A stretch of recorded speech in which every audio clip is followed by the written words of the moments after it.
Olá, entrelaçados, seja muito bem-vindo aí ao nosso Inova Psi, Autonomia e Futuro, mais novo podcast do nosso ecossistema Entrelaços. Eu sou a Tati Ribeiro, uma das fundadoras da Entrelaços, e aqui eu estou com a Roberta, cofundadora da Entrelaços Psicologia.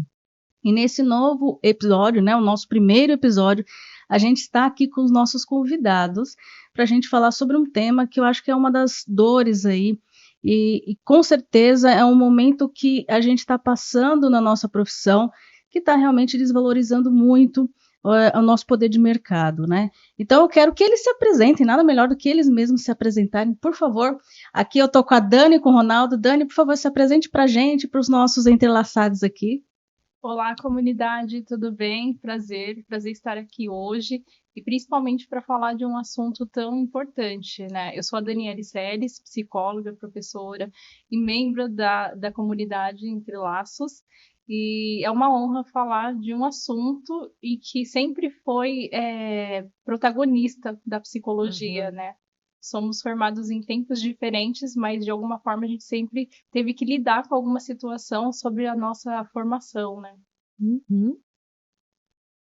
Olá, gente. Eu me chamo Ronaldo Neves, eu sou filósofo e psicólogo e também professor, e membro também da Entrelaços, e agradeço o convite, né? Estamos aqui para discutir um pouco sobre essa questão que é tão intrigante, né, e tão atual, né, que é o porquê repensar a formação e a atuação da psicóloga, do psicólogo hoje em dia. Uhum. Muito obrigada, né, por vocês terem aceitado o nosso convite. Eu acho que dar um pontapé inicial no nosso podcast vai ser uma ótima oportunidade para a nossa comunidade toda conhecer os nossos professores, conhecer nós, fundadoras, saber um pouco como a gente pensa, qual que é o nosso propósito com a Entrelaços. Então, eu acho que foi uma boa escolha, né? A gente começar o primeiro episódio pensando a formação. E eu queria começar falando um pouquinho que eu me formei nos anos 2000, né? Eu me formei em 2005 e eu sempre conto para o pessoal que eu acho que é muito diferente a minha experiência da experiência dos meus alunos que estão se formando hoje em dia, ou mesmo do pessoal que vem para estudar com a gente na Entrelaços, né? Porque naquela época a gente não podia divulgar o nosso trabalho como psicólogos e psicólogas, né? A gente só podia entregar cartãozinho de visita uns para os outros, assim, panfleto, qualquer coisa assim. Não tinha essa coisa de rede social como é hoje, né? Muito menos atendimento online. Né, a gente só podia fazer atendimento presencial. Então, assim, o investimento, para mim, na época, foi muito difícil já de cara você pensar em consultório, né, pensar em ter um lugar. Eu lembro que, assim, a gente compartilhou lugares para poder dividir aluguel. Assim, foi um começo, vou te dizer que foi complicado, porque a gente não tinha essa abertura como tem hoje, né? Para psicologia.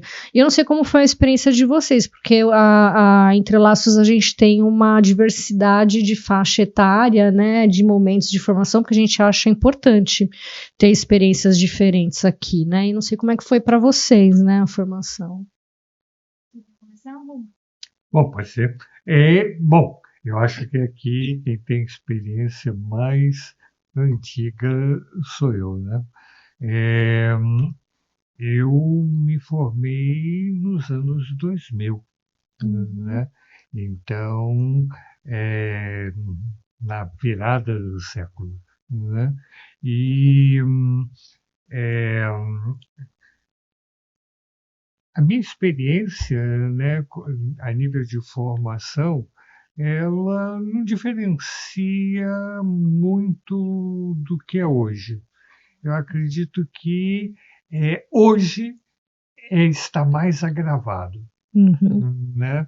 Mas na realidade é isso, né? No meu tempo a formação de psicologia, principalmente a psicologia clínica, né, era a formação privilegiada e nós éramos formados para serem profissionais, né, que prestam serviço para a burguesia, né? Profissionais liberais que trabalham em clínicas, né, suplementares e que estavam a serviço da burguesia. O grande problema no meu tempo era que nós já tínhamos passado da experiência da ditadura militar, que alimentava essa ideia da psicologia suplementar, né, como serviço à burguesia. Então, veja, nós não tínhamos, nos formávamos e não tínhamos acesso à burguesia. Porque a burguesia já não estava mais gastando seu dinheiro com psicólogo. Outra, porque a burguesia, né, estava muito longe, pelo menos da minha realidade, que vim das classes trabalhadoras, né, estava muito longe de mim, né, é difícil acessar isso.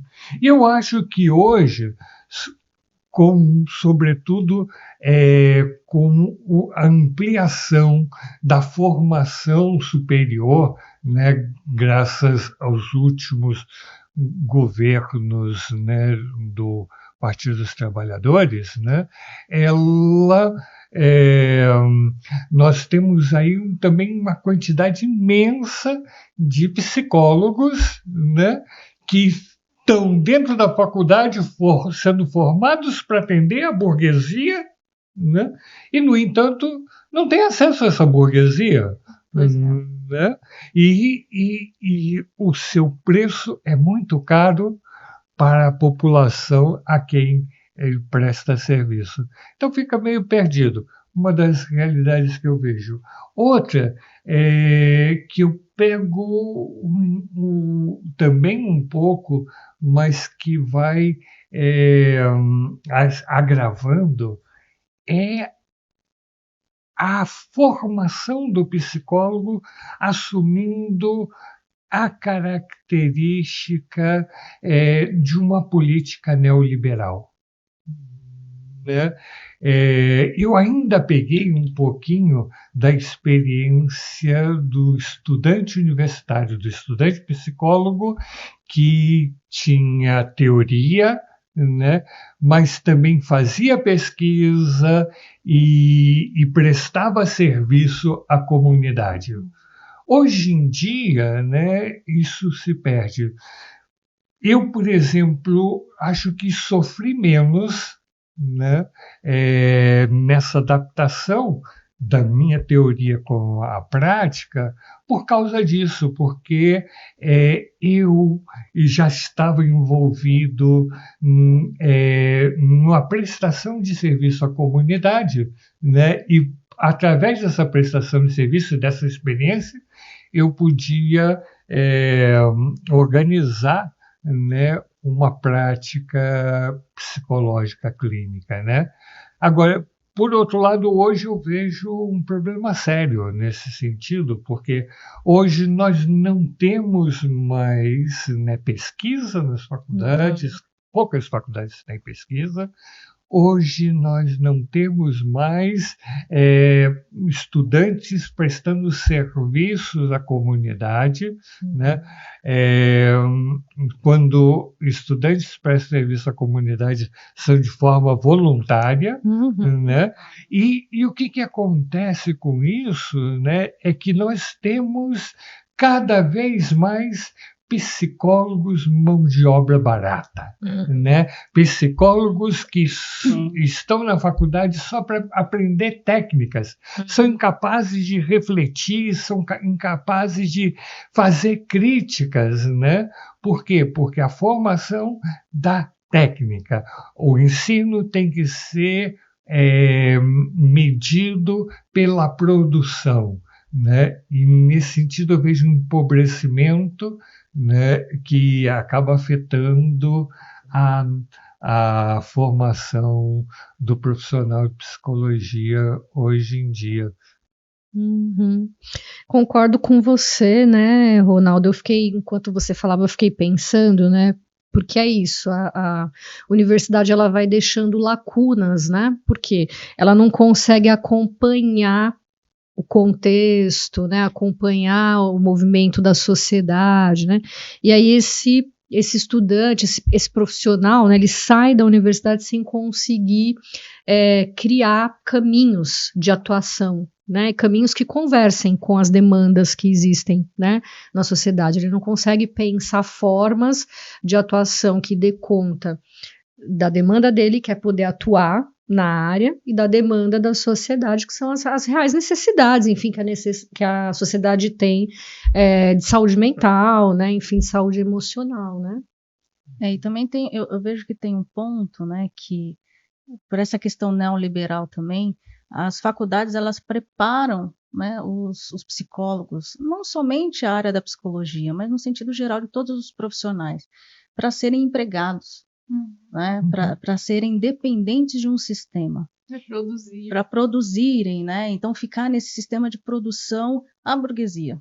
Né? Então ainda mais continua nessa dependência. Então eu vejo, né, a gente tem um grupo da nossa comunidade lá no WhatsApp, muitas pessoas com essa consciência de como que eu me insiro no mercado de trabalho buscando uma plataforma, um plano de saúde. Então a faculdade ela também não abre a possibilidade para aumentar a consciência de que a psicologia ela tem vários meios de servir a comunidade e de também criar novas formas de atuação, né? E aí acaba limitando muito, porque tem essas lacunas da formação por conta da técnica, que fica numa técnica sem conseguir colocar em prática, e outra que também não sabe como acoplar isso em outras modalidades, em outras formas de atuação. Então, acho que isso acaba limitando muito a visão desse novo profissional que vai entrar no mercado. Eles estão totalmente perdidos e desorientados. Essa é a impressão que eu tenho. Eles estão desesperados. Eu acho que essa é justamente o movimento, né, que fez a gente querer fazer esse podcast, para a gente ajudar, de certa maneira, a gente fazer um movimento de enfrentamento frente a essa desorientação, né? Parece que está um pouco desorientada a nossa profissão. Então a gente precisa unir forças mesmo para olhar para isso. Né? Eu vou um pouco mais longe, eu vou dizer para você que eu tenho a impressão, né, de que nós psicólogos, enquanto categoria, né, estamos cada vez passando por uma experiência que eu chamaria de uberização. Né? Exatamente. Quer dizer, esses alunos mal formados, sem contato, né, com a sua comunidade, sem saber, né, a quem ele vai servir, sem ser crítico, né, a essa sociedade, sem criar, né, se alimentar de uma psicologia crítica e sem também saber ser criativo, né, e não mero reprodutor de técnicas, né? Quer dizer, é mão cheia para essas empresas, né, de uberização da psicologia, né? Nós vemos muitos nossos alunos dizendo: nós estamos, né, trabalhando com convênio, né? Mas por quê? Né? Porque não tem, né, base teórica, não tem capacidade crítica, não tem capacidade criativa para poder se desvencilhar das mãos dessa empresa neoliberal de uberização. Como é que foi a tua experiência, Dani? Que ano você se formou? Não lembro. Eu sou de 2015. Foi uma época muito interessante, porque a minha formação foi toda voltada para a clínica, mas eu tive professores sanitaristas. Que legal! Então, assim, a gente precisa seguir todo esse processo curricular da universidade, né, que foi mesmo focado na clínica. E para nós, enquanto profissionais em formação, era difícil pensar numa clínica elitista, do jeito que a universidade, que as universidades, elas entendem, né, elas constroem, pensando em que somos estudantes periféricos. Então, não daria para olhar para o meu entorno e pensar naquela clínica que a gente via a partir, né, das teorias. Então, tive a sorte de ter professores que sempre nos ajudaram a pensar, olha, vamos começar a pensar a partir do seu território. Então, quais políticas funcionam? Como é que você conhece essas políticas? E isso foi o que me ajudou muito a entender as políticas públicas e articular a psicologia com elas. E o que a gente começou a entender? Que o processo de fazer educação precisa ter psicologia, comunidade e universidade. Sim. Para que a gente não saísse com um choque, né, com uma realidade diferente. Meus professores, eles não eram do extremo leste. E hoje eu tenho contato com todos, somos parceiros. Que legal. E o que é muito bacana é que eles de fato nos ajudaram a desenvolver esse pensamento crítico. Não existe só a clínica suplementar, mas existe a clínica ampliada, a clínica extramuros, e isso pode ser construído, isso deve ser construído a partir do processo. Então, não vai funcionar se você se formar, sair daqui e tentar fazer isso do zero. Então, como é que a gente constrói? Então, é no diálogo, é na construção conjunta, e o que a gente sempre pensava tudo bem, nós estamos aqui, a gente sempre fomentamos o engajamento, né, o grupo. Só assim a gente teria uma formação potente, né, uma parceria. E o que a gente estava vendo, né, nesse processo de finalização do curso, é que os psicólogos ficam sozinhos. Então, quer dizer, você tem que ter uma estrutura que dentro das universidades vocês se colocam como equipe, como parceiros, um ajudando o outro, mas a gente precisa pensar o que acontece se o psicólogo sair, pegar o diploma e se sentir sozinho. Sendo que na formação é o contrário. Na formação, nossa formação é política, né, crítica, mas o que acontece que depois da formação tudo muda e essa pessoa ela começa a sofrer?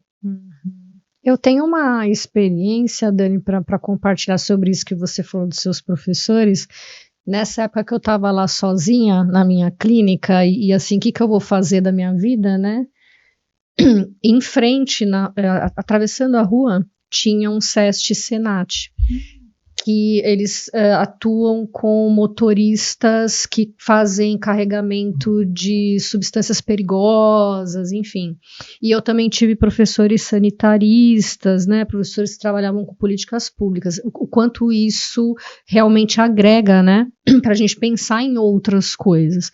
Então, da minha clínica, eu olhava a instituição do outro lado da rua e eu pensava, o que eu posso propor para essa instituição.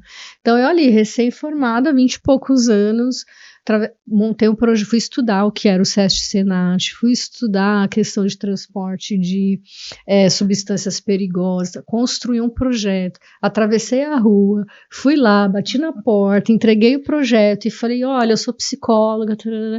Então, eu comecei a poder desenvolver o meu primeiro projeto, o que agregou também para minha clínica, né, a partir de um trabalho feito nesse contexto, pensando saúde do trabalhador, especificamente para motoristas que carregam substâncias perigosas, né?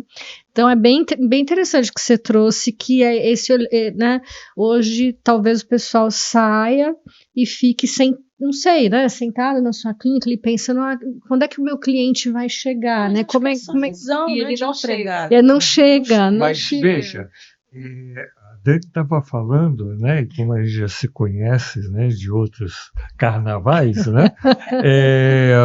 A Dani foi falando e eu fiquei pensando na Dani enquanto professora, né? Uma das coisas que me chamam a atenção, né, é que a Dani ela é um contraposto da minha angústia. Né? Minha angústia quando eu vejo meus alunos, né? Todos nós somos professores da rede privada, né? E a gente sabe que se você quer trabalhar com gente da classe popular, né, da classe trabalhadora, você tem que dar aula para a rede privada, né? Eu vejo, minha angústia muito grande é que eu vejo que meus alunos passam os anos, né, de formação, recebem um diploma e esquecem da sua classe social. Né? Perfeito. Então, sempre foi uma coisa ponto. que me chamou muita atenção, né? Quando a gente vê estudantes universitários, por exemplo, quilombola, né? Que dizem, olha, eu estou me formando para voltar para a minha comunidade, trabalhar nessa comunidade. Né? Quer dizer, esse senso de perca, né, se dá aí, porque nossos alunos se perderam, se afastaram até da sua classe social. Então não faz esse movimento, não tem essa sensibilidade de ver, né, aonde é que estão, né, os clamores, né, para poder responder. Isso eu vejo muito na Dani. Eu acho que a Dani, ela traz muito isso, né? É alguém que está formada e que traz muito dentro dela, né? A questão de ser mulher, a questão de ser negra, a questão de ser pobre. E a Dani trouxe também o tópico de comunidade, né? Que justamente, né? Eu acho que a formação hoje, por exemplo, no meu tempo, a gente fala, parece que tem 200 anos, né? Meu tempo, né? Assim, a gente tinha a nossa turma, então eu me formei com a minha turma. Então a gente se ajudava, a Tati tem colegas até hoje da faculdade, uma turma elas que se ajuda. Que me ensinaram ter esse sentido de comunidade, né? Porque também era essa coisa do se formar, sentir sozinho, né? Se não fossem elas também, eu acho que eu não me sentiria ali, né, fortalecida para começar a atender, mas depois eu conto a minha história. Exato, e eu acho que esse modelo mercadológico das faculdades hoje, né, que é modular, enfim, aí essa montagem de currículos e tudo, a gente escuta os alunos dizerem mesmo, né, Dani, que mas cada semestre eu não vejo meus colegas, cada semestre, cada disciplina, cada dia da semana eu tô com alguém, não é nem no semestre, é cada dia da semana eu tô com alguém. Né? Então essa coisa que você falou eu tô sozinho, eu sinto que eles passam a faculdade sozinhos, assim, sabe? Ainda mais quando tem aqueles processos de colocar o aluno entre outros semestres, né? Semestralizados, já entram assim, são semestralizados, então já cria um atrito enorme, porque eu não conheço o sujeito, eu vou ter que me deparar com alguém que eu não conheço, eu sou sozinho numa sala que ninguém gosta, a percepção é essa, ninguém gosta de mim, e justamente não cria laços. É pouco tempo. Um semestre, aí você já tem que mudar. Agora, veja, eu acho que tem uma coisa que nós vivemos, né, Roberta? Foi muito rico, foi a experiência que nós tivemos no período da pandemia, aonde que a questão do isolamento, né, causou nos nossos alunos um sofrimento muito grande. Sim. Porque se eles já eram sozinhos, né, na faculdade, no ensino presencial, mais sozinhos agora, quando eles estavam confinados, né? E nós criamos uma estratégia, né, de fazer algumas lives, né, de debate, fizemos um sarau cultural de live, né, que resultou numa proximidade muito grande, né, dos alunos entre si, né? Por exemplo, eu percebo que essa turma que passou por essa experiência, né, alguns eu tenho contato até hoje, né, eles mantêm contato entre eles, né? Agora, isso novamente se perdeu, que é uma pena. Talvez um desafio nosso, né, é isso, formar mais senso de comunidade, né, entre a categoria dos psicólogos. Mas, e tem uma questão também, essa identidade do sujeito que está dentro da universidade. Porque o que me parece que hoje a formação está sendo mercadológica. Ela não está olhando para a necessidade da comunidade. Então, se nós tivemos uma geração que foi possível criar vínculos, estreitar esses laços. Eu também, eu já fui madrinha de casamento das pessoas que se formou comigo, dos meus colegas. A gente sempre combina muitas coisas, né? Combina café. Porque nós tínhamos o senso de identidade de profissional em formação. E a gente volta para essa instituição. Eu já trabalhei na instituição que eu me formei, né? Já prestei serviço. Porque sempre foi claro qual é a identidade que nós estamos desenvolvendo ali. Eu falo estamos porque a gente volta para essa universidade depois, talvez com outro papel, protagonizando outro papel na educação, mas sempre foi muito claro qual era o nosso papel e qual que era a nossa identidade. E sempre foi reforçado, olha, a psicologia ela não é uma lógica mercadológica, a gente precisa olhar sempre para a necessidade da comunidade, né, da sociedade, e sempre foi um exercício pensar no psicólogo brasileiro. Que papel esse psicólogo tem que ter? Porque se eu olho para os nossos autores e acho que eu vou protagonizar o mesmo papel, vai ser muito difícil. Eu não vou ter aquele paciente, aquele setting terapêutico. O meu paciente não vai ter as mesmas questões daquele paciente. Então, eu preciso olhar para o que ele vive. Então, esse ponto, né, de você olhar para o cenário brasileiro e a identidade desse estudante, antigamente se perguntava, né, por que você quis fazer psicologia? Exato. Eu não sei o que vocês escutam dentro da sala de aula quando vocês de repente fazem essas perguntas, né? Não sei se ainda fazem, né? Se tem oportunidade de fazer, o que vocês escutam? Mas antes eu ouvia assim, né? Pelo menos na minha sala, eu ouvia algo muito relacionado a uma descoberta, a um propósito, a um desejo de ajudar, de escuta de um outro, né? E essa questão da identidade, eu acho que também seja um dos fatores que de repente a nossa profissão ela está também se perdendo, porque eu acho que as pessoas elas estão entrando na psicologia sem muito saber o que significa. A profundidade, a densidade, né, a complexidade.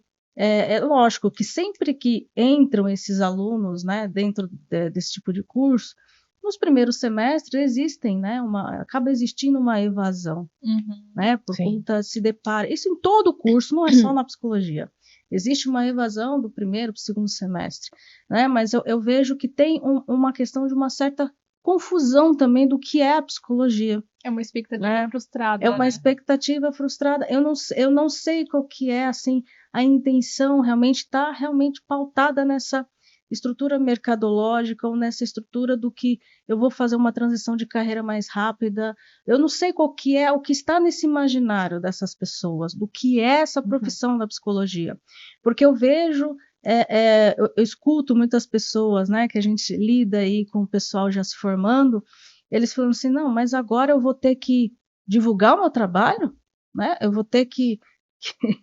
Eu vou ter que continuar estudando. Eu vou ter que continuar estudando. Eu vou ter que investir numa outra formação. Mas assim, a gente se formou na faculdade, mas é só o primeiro passo. É agora que começa a brincadeira, né? Exato. Então agora que o negócio começa a ficar sério, a gente não para de estudar, né? Não sei quanto a vocês, o que vocês estão sentindo dentro das universidades, mas eu tô percebendo pelo que eu escuto e pelas trocas que eu tô tendo, né, pela nossa comunidade, que o pessoal eles estão um pouco confusos e perdidos nisso também do sentido que é a psicologia, né? Que esse outro, porque é comunidade, é coletivo e parece que não está meio nesse caminho, né? Não sei se... Isso, na verdade, não é uma novidade, porque se a gente pensar na nossa formação, quando os nossos professores perguntaram por que a psicologia, vinham situações em que ninguém fazia terapia e nem análise, então a gente não conhecia o que o psicólogo fazia. Mas via um desejo, talvez, de ajudar, né? Mesmo que esse desejo ele não fosse real, não tem como você, do jeito que você pensa, não tem como você contribuir. Então, no processo, a gente ia entendendo o que o psicólogo fazia e a gente ia estruturando. Ah, tá, agora eu já sei o que o psicólogo faz, ótimo, agora eu já vou para terapia, né? Antes de atender, íamos para terapia. Com a nossa população, um pouquinho diferente. Atualmente, as pessoas elas sabem o que o psicólogo faz, depois da pandemia começou a entender mais o que é saúde mental. Disseminou, mesmo que a maioria da população não faça terapia, as pessoas agora sabem que existe um profissional da saúde mental, que é importante, saúde mental é importante. O problema é que eu consigo perceber que essa população ela vai se frustrando no momento que ela vai entendendo com o que o psicólogo tem que lidar. Com as situações sociais, com a questão de vulnerabilidade. Não é um conto de fadas. Que não é um conto de fadas. Com as violências. Que o psicólogo ele não pode ser conivente com as violências. Então, assim, tem uma questão de olhar para isso e se frustrar, falar, poxa, não sabia que tinha que estudar isso. Aí sai lá uma resolução, não sabia que tinha que estudar resolução. Não, tem que estudar, esse é o material de apoio. A gente consegue trabalhar também com esses materiais de apoio. Então, estou vendo algo contrário da minha geração. Eles descobrem ser psicólogos, fazendo uma área que é difícil, é desafiadora, a gente não esconde isso, a gente sempre vai falando, é uma ciência, como qualquer outra ciência, ela é desafiadora. Imagina que você vai estudar uma população hoje, daqui a 10 anos muda muito. Só a gente pensar, né? Passou a pandemia, que não faz tanto tempo, quanto a gente já mudou? Sim. Então, ela é, de fato, precisa ser renovada, ela precisa ser testada, validada, e muitas vezes a gente vai aprendendo no caminho. Então, alguns alunos acabam se frustrando. Fala, poxa, é assim? É nesse sentido? Eu tenho que estar o tempo todo construindo? Eu tenho que saber tudo isso ainda, estudar leis, eu tenho que entender o que são vulnerabilidades, entender... porque você vai ter que estudar a nossa população. Sim. Mas eu acho que também tem uma questão aí que é interessante, que é que, infelizmente, ou felizmente, para mim é felizmente, né, nós escolhemos uma profissão que é a profissão do cuidado, né? E a profissão de cuidado, né, nas sociedades machistas, né, sempre foram dadas como profissões, né, de mulheres, né? Por isso sempre fadados, né, ao salário mais baixo, a pouca visibilidade, pouca reflexão, porque mulher não pensa muito, né? Essas coisas, né? Pouco esforço e pouca criatividade, porque mulher, o homem tem que se esforçar e criar para ela, né? Quer dizer, na mentalidade machista, né? Que traz isso tudo, né? Está muito marcante também na atuação e na formação do psicólogo hoje em dia, né? Que ainda por cima, desvinculado da realidade social, e aí desvinculado de toda a luta de mulheres, né, das mulheres, né, ele está perdido, ele fica perdido, porque eles vão se espantar, mas como eu tenho que continuar estudando? Como que não existe um modelo, né, uma receita de bolo de eu montar a minha clínica, né, suplementar, né? Como que eu tenho que eu não posso ficar satisfeito simplesmente fechar a porta do meu consultório e ficar numa relaçãozinha eu e o meu cliente, né? E esquecer que esse cliente está no mundo, né? Em realidades diversas, né? É por isso que a psicologia é política. Ela precisa ser política, discutida. Isso que diversos assuntos precisa estar dentro da sala de aula, mas precisa estar fora também, né? A gente sempre tem que pensar que dentro da sala de aula a gente tem limitações, a gente não tem tempo, tem uma outra função que mudou também, né? O tempo de hora-aula mudou. Então, na minha época, era quase período integral. A gente chegava lá às 6 e estudava à noite, chegava às 6h30, mais ou menos, para pegar ali o laboratório, né, para me preparar. Mas eu ia sair 10h30 da noite. Quando a universidade... 11 horas, 11h30, 11h40, quando a universidade falava assim, olha, não tem como vocês ficarem mais aqui. Então, muitas coisas mudaram, então por isso que a gente precisa fomentar que o aprendizado ele é contínuo, ele tem que sair da sala de aula, ter essa visão extramuros, porque essas pessoas elas precisam entender o que é psicologia política, mas ir também em alguns encontros de grupos políticos, para falar, bom, teoria e prática é isso aqui, ó. Isso é possível, para que essa pessoa não se assuste depois da formação. Porque em algum momento ela vai atender o paciente que o sofrimento não é só um pensamento. A pessoa ela vai estar em risco, ela vai estar em situação de risco. Sim. Né? Foi o que aconteceu comigo. Meu primeiro né, atendimento na vida como ela foi um atendimento de violência. Então eu tive a sorte de ter parceiros e que me orientaram, porque a gente fica um pouco, né? Fala, cadê? No sofrimento não era mental? Como assim? Ninguém me falou que na vida real também tinha sofrimento, né? Pois é. E assim, eu fui muito bem orientada, tive suporte, eu era recém-formada, né? Depois disso veio a experiência com Médicos do Mundo, que também foi um outro nível de realidade que bateu na minha porta, assim, eu falava, meu Deus, e agora?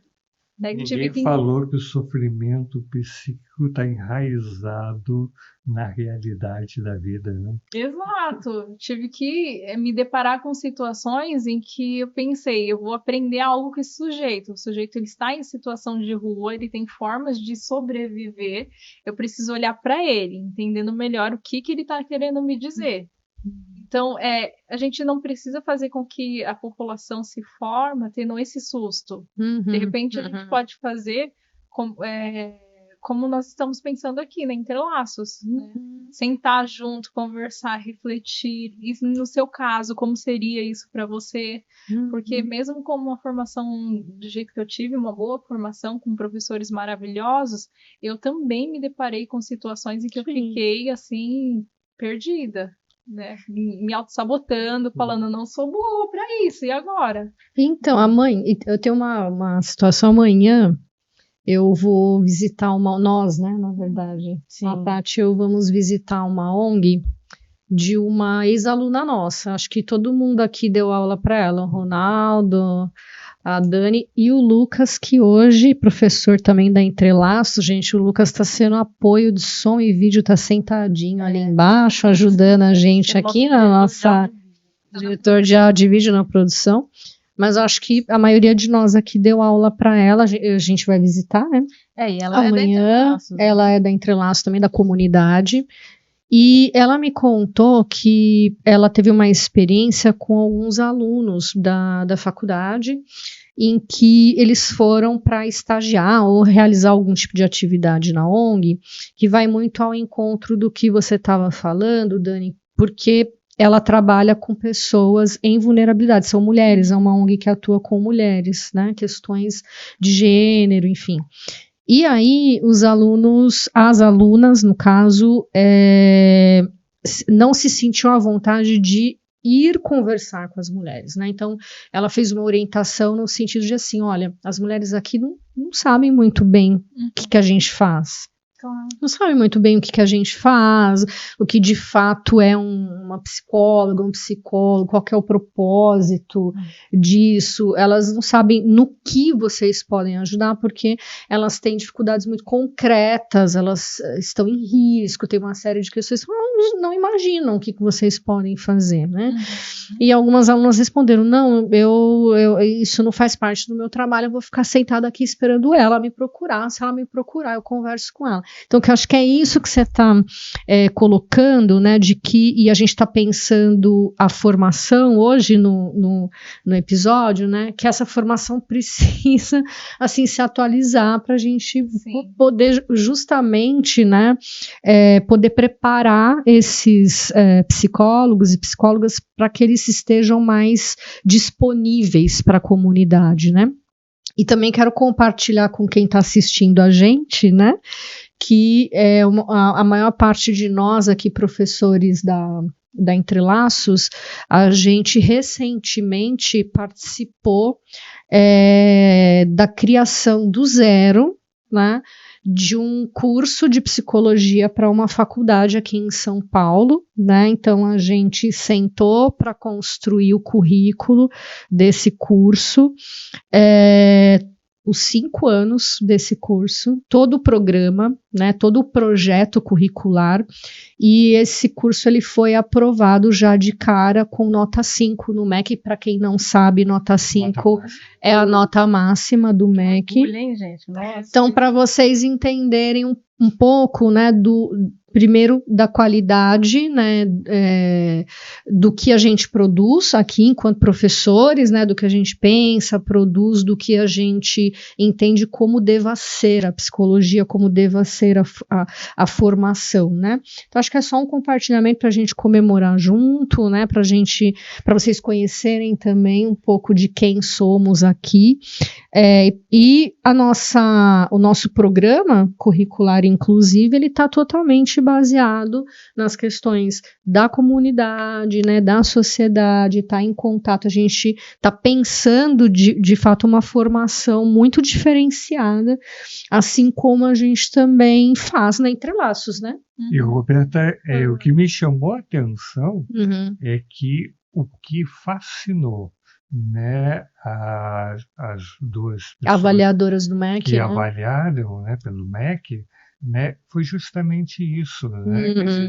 Essa característica de a gente ter uma preocupação com a teoria, uma preocupação de associar essa teoria ao serviço comunitário, uma preocupação com a pesquisa, né? Isso deixou elas fascinadas. E com a inovação também, né? Ah, verdade. Tinha tecnologia, né? Tinha até inteligência artificial, verdade. Né? Isso é muito importante. E veja, como é que isso não é uma carência que é regionalizada, né? Quer dizer, uma carência, pelo menos no Brasil, porque elas ali representavam o MEC. Sim. Muito peso. Sim. E assim, e é importante destacar que assim, elas ficaram, pelo que vocês comentaram, né? Eu não fiz parte dessa construção, mas eu estava aqui no bastidores, na torcida e né, fazendo parte aí da vivência de vocês. E pelo que vocês comentaram, elas ficaram surpresas e muito espantadas com a diversidade, inclusive dentro dessa construção, né? Diversidade de pessoas, de culturas, né, de vivências e de preocupações mesmo para poder ter acesso a essa formação, né?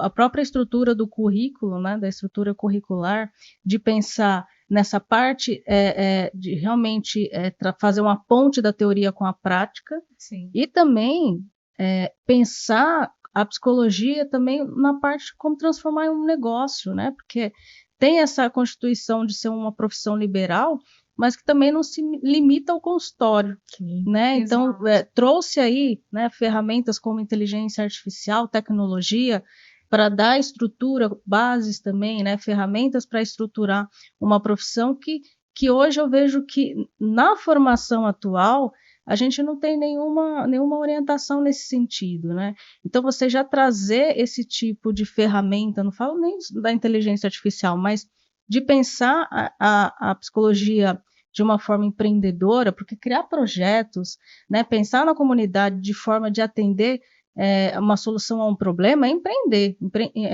ser uma psicologia empreendedora, e não somente na psicologia, mas empreendedorismo é isso, é você criar soluções frente a problemas, né? Nós não temos uma preocupação de formação para a tecnologia, né? Mesmo. Veja que, bom, eu sou de um tempo que não se discutia o uso de tecnologia de computador, né, para atender, né? E eu sempre tive essa mentalidade, né? Eu sou psicólogo existencial, né, fenomenológico, né? Então eu não conseguia compreender como atender com a mediação de uma tela de computador, né? E eu dizia, não, tem que ser presencial, porque tem que ser pele com pele, né? Olho no olho, né? De repente veio a pandemia. Pois é. E eu tive que mudar isso. Tive que mudar porque eu estava recluso em casa, né, e precisava, né, continuar prestando os meus serviços aos meus clientes, né? E depois da pandemia, o que me aconteceu? Né? A grande maioria dos meus clientes não quiseram voltar para o atendimento presencial. Uhum. Tanto que hoje, Sim. né, da totalidade dos meus clientes, eu atendo presencialmente um. Eu também. Olha só. E veja, e como é que eu tive que aprender a lidar com aquele negócio, né? Eu sou jurássico, né? Como é que eu tive que lidar com esse negócio, sabe? Foi no tete-a-tete, né? Quer dizer, eu comecei a perceber que se a pessoa dissesse para mim, eu tô gordinha, né? Eu tinha que pedir para ela, ter coragem de pedir para ela afastar um pouco a cadeira para eu poder ver na tela, o né, que ela está chamando de gordinha, sim. né? Quer dizer, eu comecei a perceber, né, que eu tinha que expressar em exageros aquilo que eu estava eu estava querendo mostrar para a pessoa. Então, eu presencialmente, para mostrar atenção, simplesmente eu faço assim. Eu quase tinha que chegar com a cara na tela, né, para que isso ficasse claro. Então, foram recursos que eu fui aprendendo, né, com o tempo, com a prática.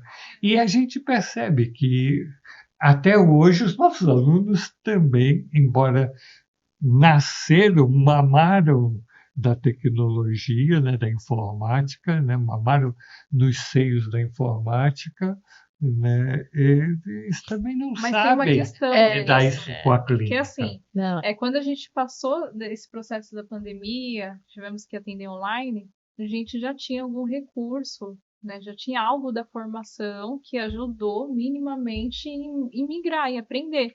E também a gente teve contribuição, né, de outros profissionais.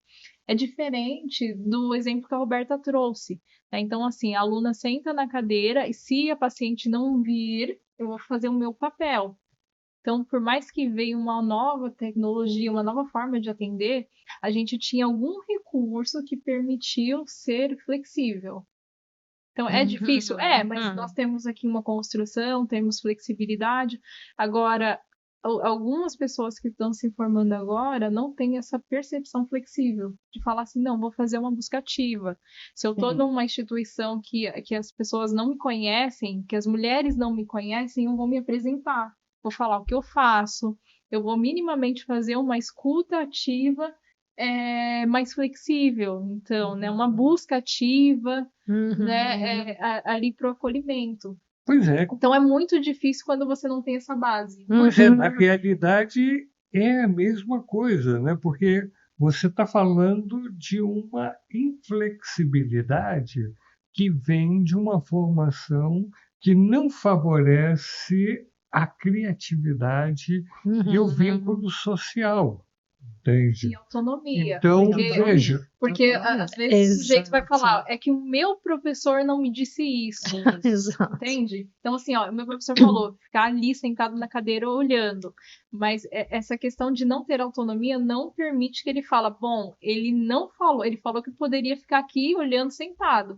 Mas ele não falou que não podia ali conversar com as pessoas. Pois é, né?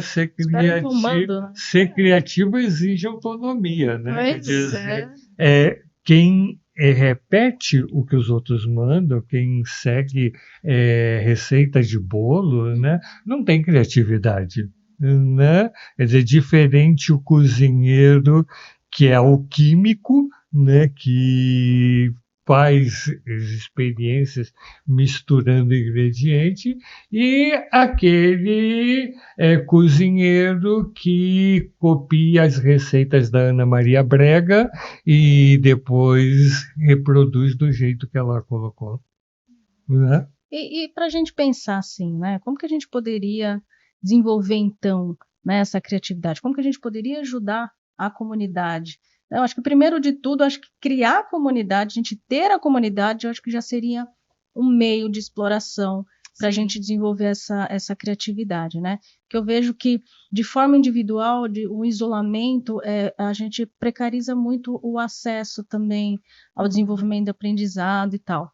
Mas, além disso, o que mais que a gente poderia pensar, né, para desenvolver essa criatividade em coletivo, né? Porque, que nem vocês estão colocando aqui, eles estão vindo de uma formação, eu não digo somente da faculdade, não, acho que isso é muito anterior. Sim, É muito anterior, sim. né? Muito. De não ter autonomia, né? De esperar um comando, esperar um protocolo de como que tem que atuar em certas situações, ou até mesmo uma dificuldade de saber, até mesmo em pensar em como perguntar certas coisas. Eu acho que tá difícil até nisso.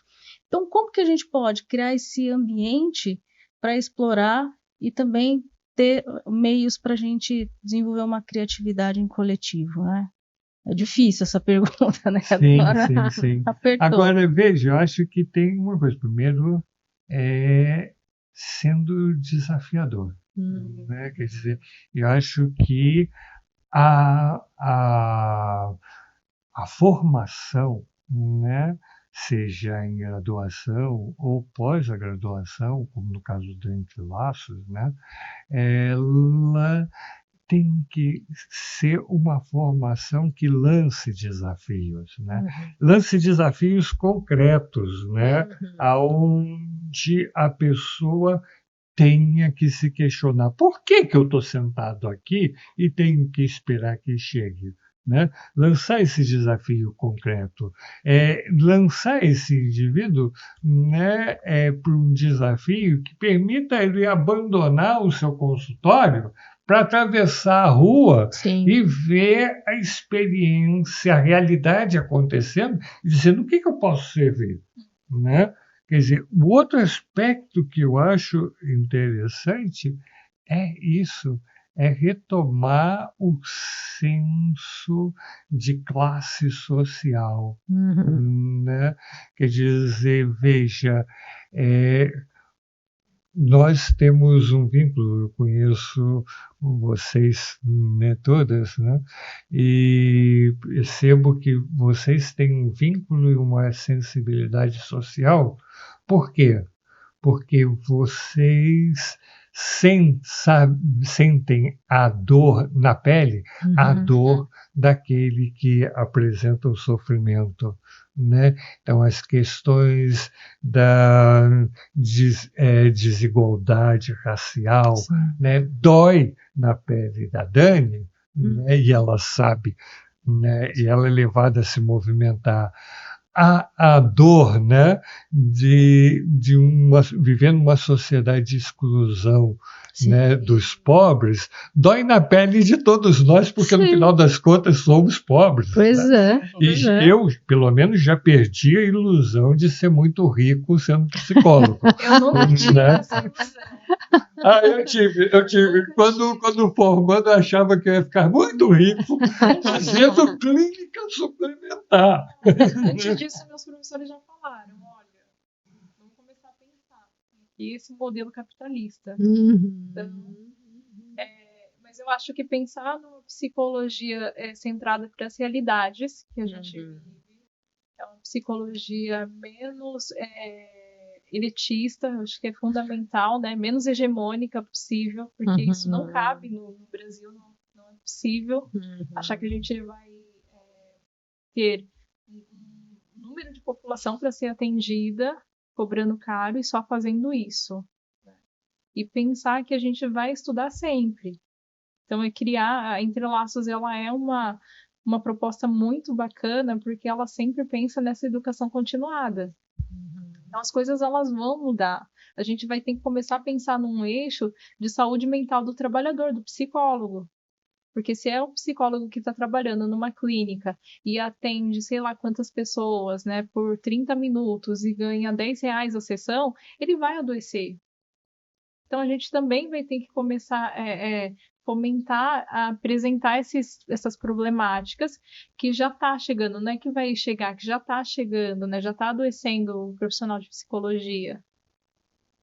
Então, é sempre pensando no que a gente tem enquanto população, enquanto estudantes, enquanto profissional, como essas pessoas estão trabalhando, como é que elas entenderam o processo de fazer psicologia dentro de uma universidade, e se esse processo ele é a realidade, porque às vezes não é. Então, nunca foi falado dentro das universidades que a gente atende por 30 minutos e ganha R$10 a sessão.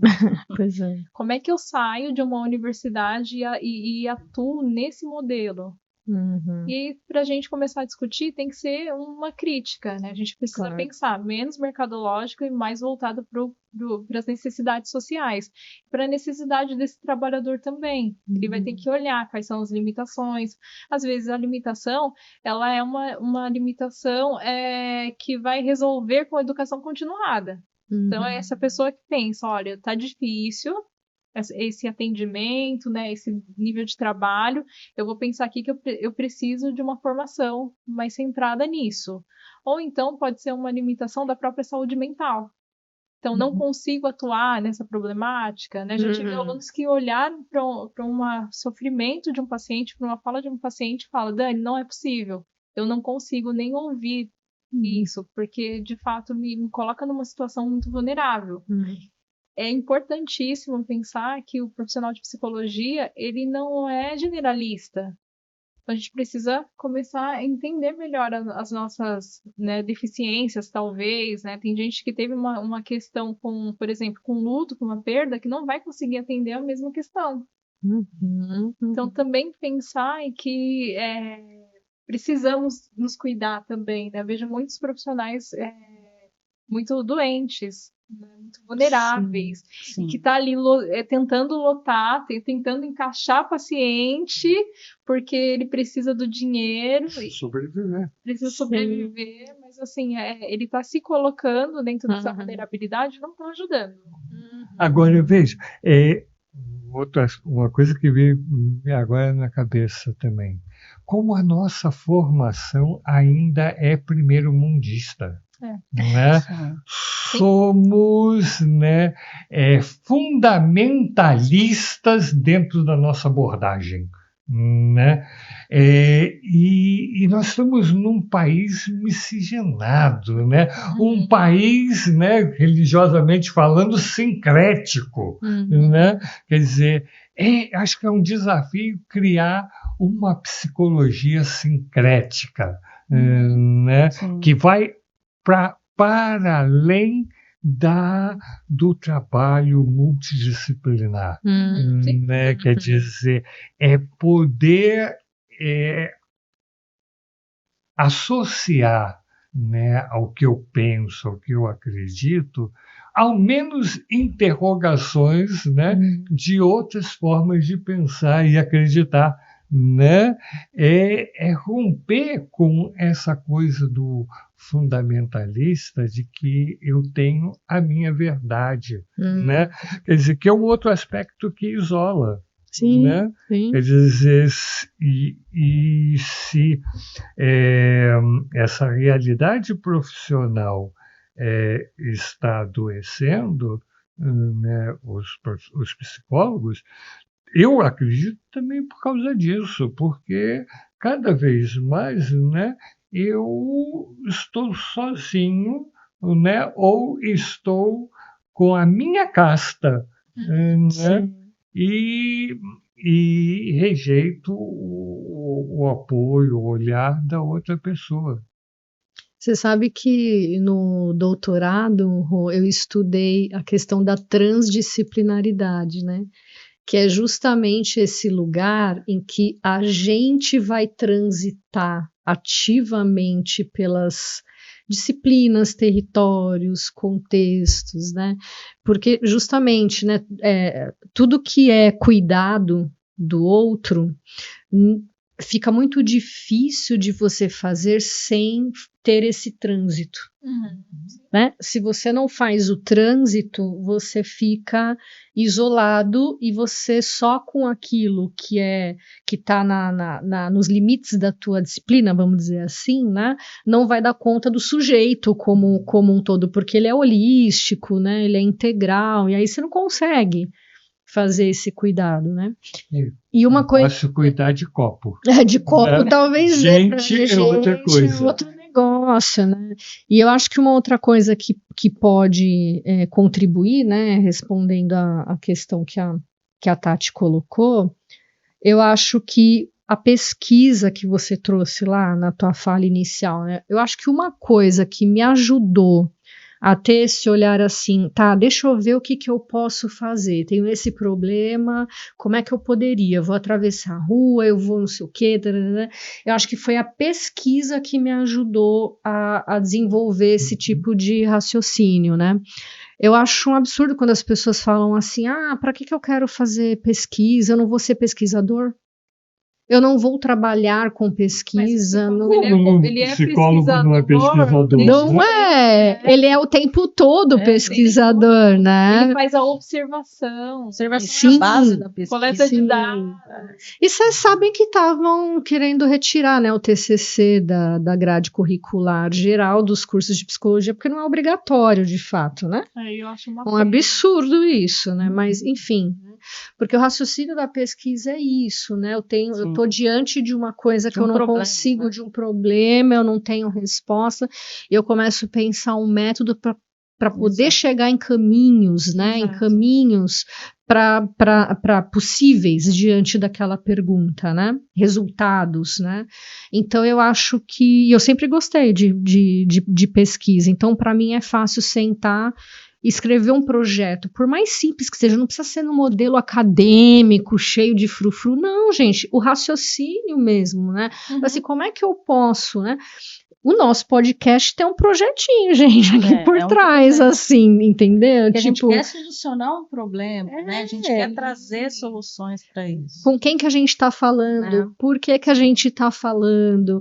Que problema que a gente quer resolver? O que a gente quer entregar, né? Então, tudo que a gente faz tem algum raciocínio de pesquisa por trás. Mas eu só consigo levantar essas questões se eu amassar o barro. Sim. Né? Quer dizer, em cima do meu pedestal, né?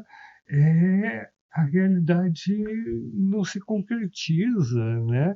E a minha prática é outra. Né? Quando você coloca na vida, quando você sai do teu consultório e vai do outro lado da rua, é que você vai realmente descobrir uma prática psíquica. É a parte empírica, né? Eu tô pensando, não tem uma atuação do psicólogo que não seja pesquisa. Não. Porque dentro da clínica tem um raciocínio clínico, né? Que é pesquisa. Da institucional também tem. Você só conhece, só sabe o que você vai fazer dentro da instituição quando você estuda a instituição, conhece, observa. Não tem nenhuma outra área que não seja pesquisa. Educação também. A educação também. Né? A gente precisa pensar em 1 milhão de coisas antes de trazer algum tema para dentro de sala de aula, né? Aí eu fico muito triste quando eu pergunto assim, o que é o TCC para você? Aí o aluno responde, é o resumo de tudo que eu aprendi até hoje. Só para contextualizar. Não dá. Trabalho de conclusão de curso. É o TCC, né? Trabalho de conclusão de curso. É o resumo de tudo. Não é isso. Não é isso, gente. Eu, numa das minhas formações, tive um TCC que era assim. Era um resumo de tudo que ele aprendeu.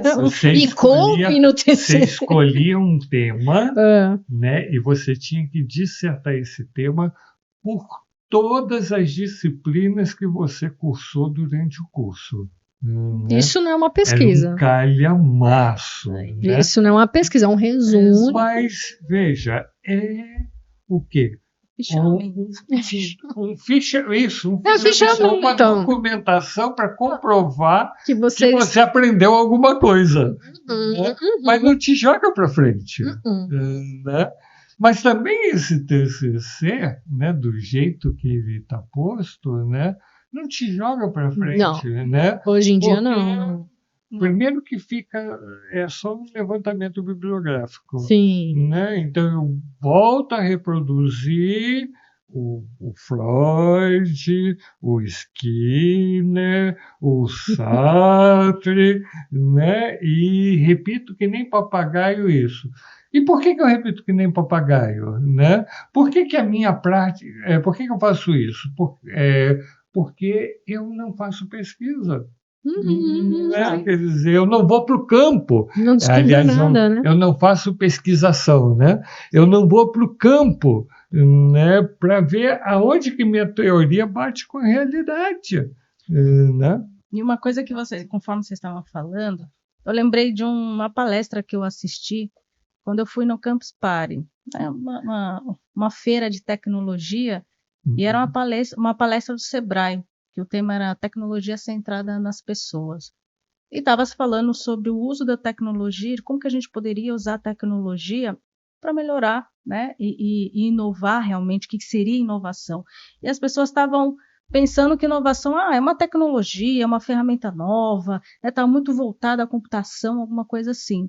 E, na verdade, inovação, né, está justamente voltada à solução que você entrega, né, a um problema que está vinculado à pesquisa, né, porque a pesquisa ela vai atrás, você tem respostas que você acaba encontrando os problemas, né, a pesquisa faz você entrar em contato com um problema e tentar responder uma questão, né? Então, a pesquisa te possibilita você, por exemplo, se você não atravessasse a rua, você teve uma curiosidade. Se você não atravessasse a rua, você não saberia os problemas que poderiam ter naquele lugar, no CESBIT ali, né? O que você poderia, de repente, criar com toda a informação, conhecimento que você tinha, o que você poderia entregar como solução. E aí, uma das coisas que a palestrante colocou, que eu achei bem interessante, da gente pensar como solução, né? Como que seria a gente inovar em qualquer meio, em qualquer profissão, como que a gente poderia empreender? E aí ela deu um norte, eu achei muito interessante, eu até abri aqui, que a gente sempre focar nos ODS, os Objetivos de Desenvolvimento Sustentável do Brasil, que é a agenda lá de 2030 da ONU. Né? Então eu vou ler aqui o que seria, porque ele é pautado em 17 objetivos, né, para a gente pensar justamente no desenvolvimento sustentável, que seriam aqueles, né, o desenvolvimento global, a ação para cada, para entender com a pobreza, né, para a gente enfrentar a pobreza, proteger o meio ambiente, o clima e garantir que as pessoas em todos os lugares possam desfrutar de paz e de prosperidade. Estes são os objetivos para os quais as Nações Unidas estão contribuindo a fim que possamos atingir na agenda de 2030 aqui no Brasil. Difícil, né? Eu acho que está um pouco distante, mas eu acho que é um norte para a gente se direcionar, que tá focado na erradicação da pobreza, a fome e agricultura sustentável, saúde e bem-estar, educação de qualidade, igualdade de gênero, são 17 objetivos. Então, assim, eu acho que tudo que a gente pensar como profissão da psicologia em torno disso seria um norte, pensar numa pesquisa, em tentar solucionar um problema dessas áreas, criar um projeto onde a psicologia poderia estar envolvida, né, pensando na sustentabilidade como coletivo. Eu acho que assim, a solução para a nossa profissão, a nossa solução como sociedade, eu só consigo pensar no coletivo. Exatamente. Eu só consigo pensar quando a gente se unir em comunidade para apresentar soluções. Né? Enquanto a gente estiver submetida a plataformas, né, no regime neoliberal, capitalista, de empresários que estão terceirizando a nossa escuta, a gente vai ficar dependentes e a nossa profissão vai ficar cada vez mais sendo precarizada. E é esse levante que a gente está fazendo aqui com esse podcast, que é uma revolta mesmo. Né? A gente está aqui para poder dar voz a essa revolta que a gente está vendo dos nossos colegas que estão se formando, dos alunos aqui, dos profs que estão se formando. E, assim, o intuito desse nosso encontro é justamente a gente repensar a formação, mas não a gente repensar a formação colocando como responsáveis o outro, mas sim a gente se responsabilizar a partir da nossa posição. E o que com a gente... o outro. Né, com o outro, da nossa posição, e o que a gente pode fazer em coletivo para mudar isso. Tá, então o que a gente pode fazer com relação a essas plataformas e aos planos de saúde?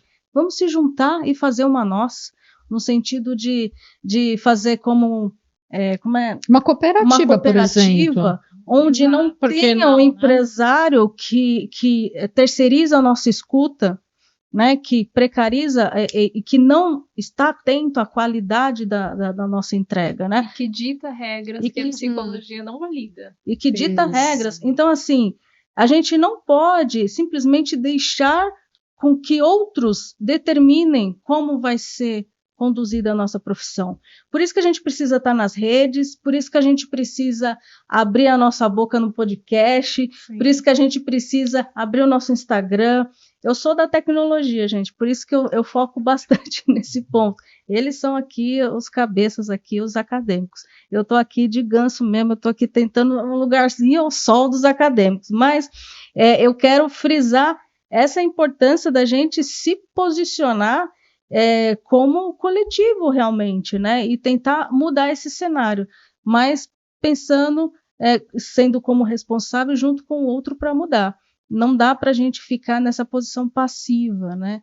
A gente precisa fazer esse movimento criativo. E eu acho que é em cima de desafios, né? E o desafio maior talvez seja esse. Como que a gente pode enfrentar essas plataformas, plano de saúde e essa terceirização, essa uberização da nossa profissão, né? Sintetizando o que você está falando, eu lembro de um dito da sabedoria popular, né? Que você pega um graveto, né? Se você dobrar o graveto, o que acontece com ele? Dobrar o graveto? Se você pega uma hastezinha, um gravetinho, arrebenta. Se você dobra ele, o que acontece? Arrebenta? Ele parte. Né? Agora, se você pega um monte de graveto e se dobrar ele, o que acontece? Não vai partir. Não vai partir. Né? Acho que é um pouco isso, né? Quer dizer, o psicólogo, né? Mesmo pensando em ser um profissional liberal, né? Tem que sair dessa mentalidade individualista, sabe? Essa mentalidade de eu me basto, né? E começar a se juntar. E você foi falando, né, todas as estratégias que a gente tem que ter até 2030, não é pensar quando acontecer, é pensar agora. Sim, simplesmente agora. Eu fiquei, a gente lembra da tragédia que teve no Sul, em que quando começou, e de novo, né, as chuvas começaram, toda vez que chovia a população ficava em pânico. E aí a gente via duas problemáticas, a população em pânico, né, generalizado e com toda razão, né, porque foi muito difícil, e os voluntários que foram por conta própria, sozinhos, se colocando em risco. Sim. Então a gente não resolvia, por mais boa vontade que eu tenha, de ser um psicólogo e ir lá sozinha, sem conhecer, sem ter uma rede de apoio, sem entender melhor qual é o espaço, né, fazer todo esse processo de pesquisa, eu também vou ser uma vítima. Sim, exatamente. Então, duas coisas que a gente precisa pensar nessas estratégias que tá ali, tá? Daqui a um tempo a gente vai vê-las acontecendo, né?